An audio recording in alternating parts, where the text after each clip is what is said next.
latest Airstream experiment. We have a Jackery Explorer 1000 Pro hooked into my Airstream 27-foot Flying Cloud 2021 model into the 50 amp. We are only running the furnace right now, and it's probably trickle charging the battery also. And I was curious, how much can I supplement the internal batteries with this thing? And pulling 160 to 163 watts, it will give me 5.8 hours of runtime.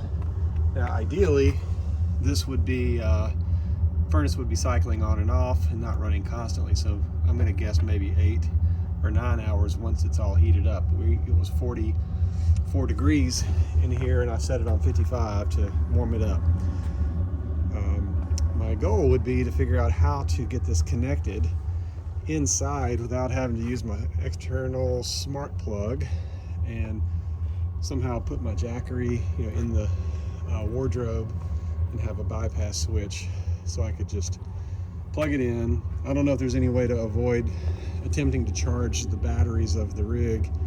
It was drawing about 80 watts just when I plugged it in. The LED lights in the kitchen were drawing anywhere from 3 to 8 watts depending on how bright I turned them on, etc. So this is acceptable. The idea would be for boondocking. We just prolong what we can do on the native battery. Hopefully we get some solar during the day.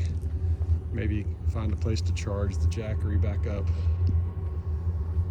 during the day while we drive around, etc. Anyway, just trying to have some fun with this. I was a little disappointed I couldn't run my Keurig coffee pot with this, but I could run my Walmart drip coffee maker. Not a problem with that. I'll keep you posted.